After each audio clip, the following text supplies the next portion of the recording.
There's a specific kind of exhaustion that shows up after perfectly normal conversations.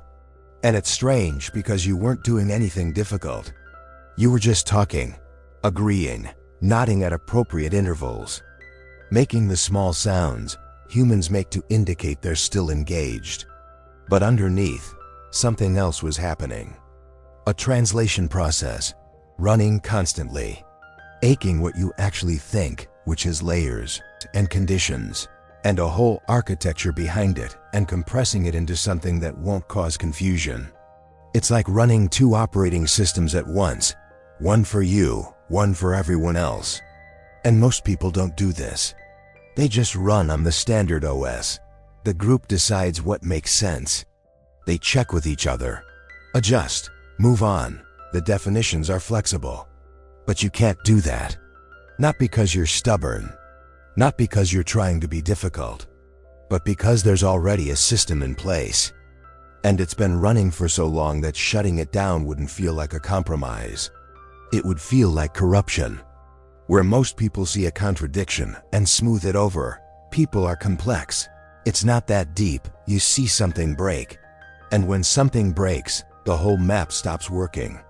Inside, there are rules, not written rules. Not rules anyone taught you.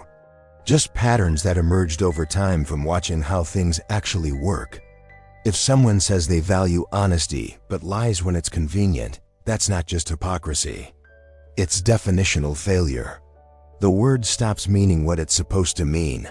The label detaches from reality. And most people are fine with this.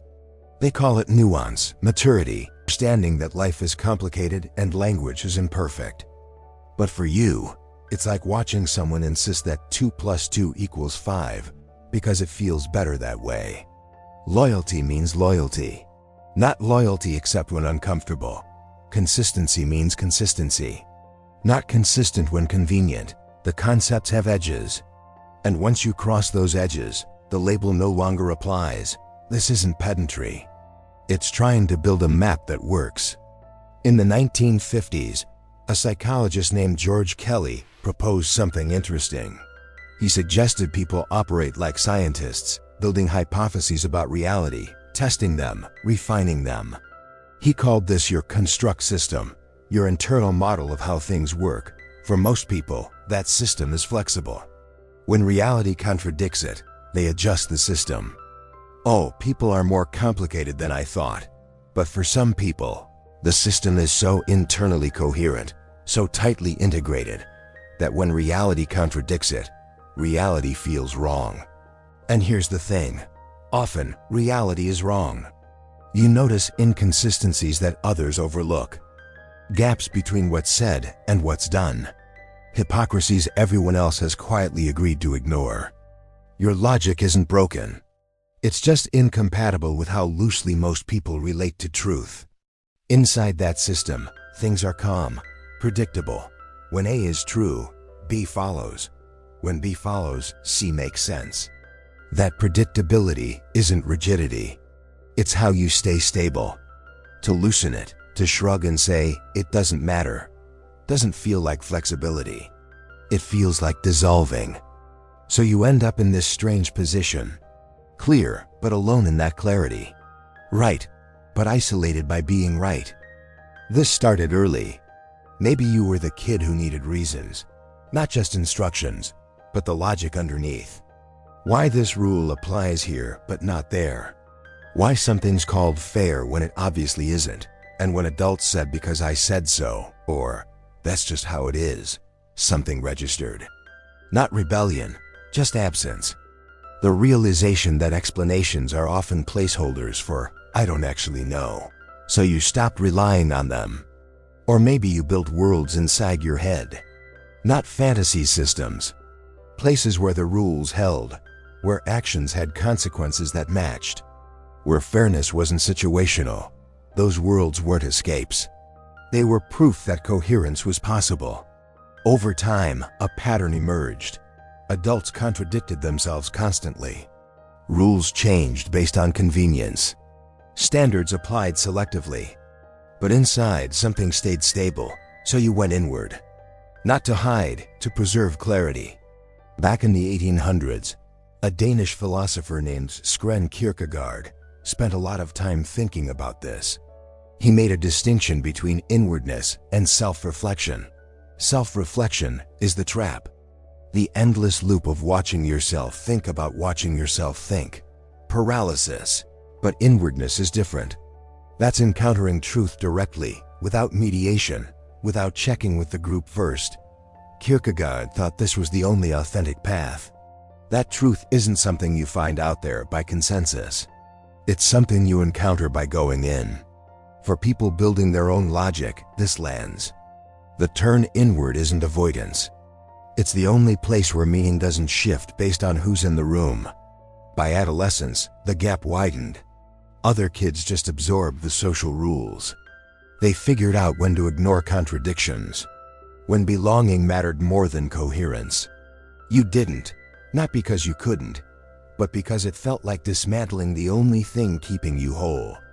There's a Polish psychiatrist named Kazimierz Dąbrowski who survived both world wars, and he developed a theory that fits here.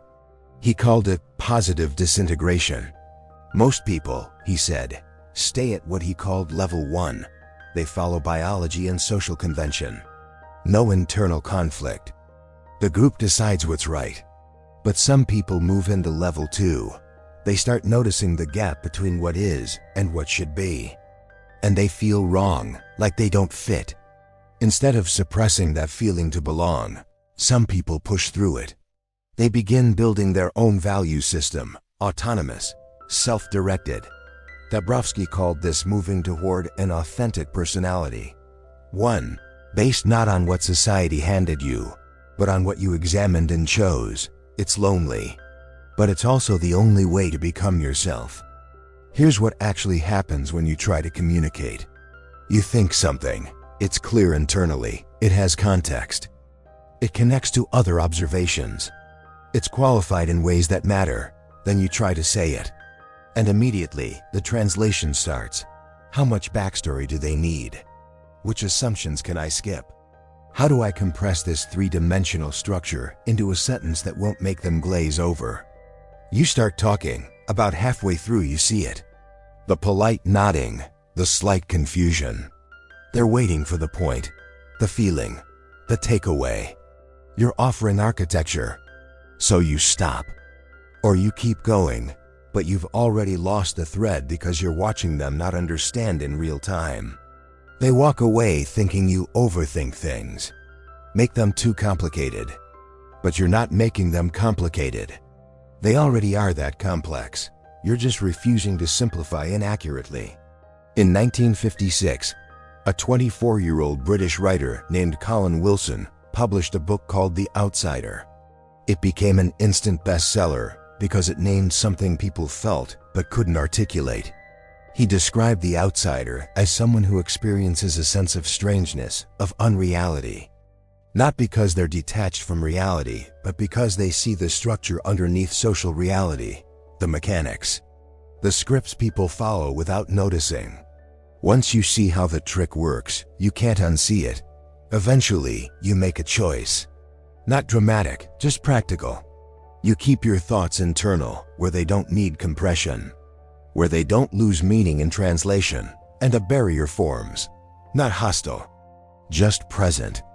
You're there, participating, but slightly apart. Watching the choreography, noticing how people respond to tone rather than content. Others read this as aloofness, distance, but it isn't emotional absence. It's cognitive overload. This shapes everything quietly. In meetings, you notice problems immediately. Not because you're negative. Your system flags inconsistencies automatically. You stay quiet because pointing it out has costs. Social costs that outweigh being right. Later, when the plan fails exactly where you predicted, you don't feel vindicated. You feel resigned. I was right. It didn't matter. At social gatherings, you're running two tracks: participation and analysis, engagement and observation. You notice what's unsaid, the gap between people's stories and their behavior, the contradictions everyone glides past. It's exhausting. The Portuguese writer Fernando Pessoa spent his life documenting this. In the Book of Disquiet, he wrote that his only real concern was his inner life. He also wrote, "The logical reward of my detachment from life is the incapacity I have created in others to feel anything for me." Not because he was cold, because the internal world was more reliable, more consistent, less loud. At home, alone, it lifts. No translation, no compression. You can think without worrying about losing someone halfway through. And it doesn't feel lonely. It feels like relief. Virginia Woolf described a similar distinction. She called it moments of being and non-being. Non-being is the cotton wool of daily life, routine, habit, performance. Most people live comfortably in the cotton wool. But some people can't. They live for moments of being, flashes of intensity where reality feels present. For people with their own logic, most social interaction is cotton wool. Performance without presence. Alone, they experience being, full consciousness. No translation. And explaining that to someone who lives comfortably in the cotton wool is impossible. So you make choices that don't translate. You reject paths that look obvious. You prioritize internal coherence over external approval. From the outside, it looks impractical, even self-sabotaging. From the inside, it's integrity. At some point, you recognize the gap fully. It isn't temporary, it's structural. You notice it everywhere. Conversations where contradictions get smoothed over instead of addressed. Situations where going along matters more than being accurate. You become quieter, not withdrawn, strategic. You stop offering your actual thoughts casually. You protect the internal architecture from dilution. There's a term for this: epistemic loneliness. Not social loneliness, not emotional loneliness. Being alone in how you make meaning. Being alone in what you see. When you point at patterns and people don't see them, you stop pointing. Not because they aren't real, but because repeated incomprehension is costly. You become very good at certain things.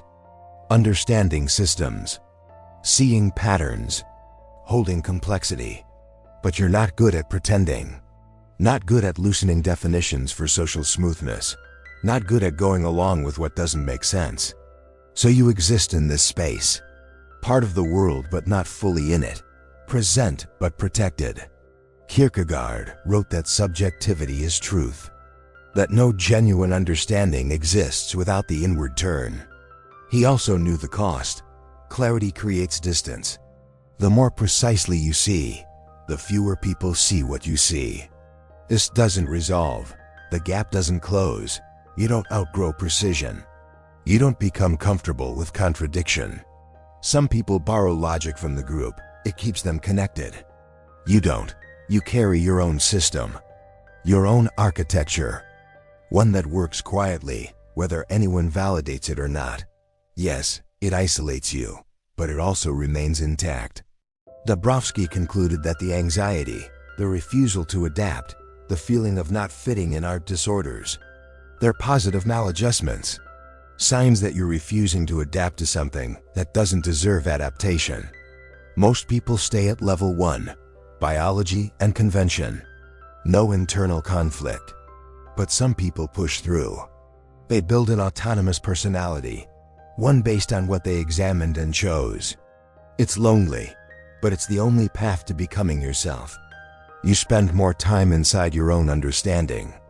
Not because you prefer distance, but because coherence lives there. Pessoa wrote near the end of his life that his soul was a hidden orchestra. He couldn't hear individual instruments, only the symphony. That symphony keeps playing. Whether anyone else hears it or not, the glass doesn't break. The wall doesn't come down, but maybe that isn't the problem. Maybe the glass is also a lens. Maybe the distance is also clarity. Maybe living by your own logic, exhausting and isolating as it can be, is still better than the alternative. Because the alternative isn't adaptation, it's dissolution. So the symphony plays. Inside, where only you can hear it. And that has to be enough. because it's all there is. And maybe that's fine.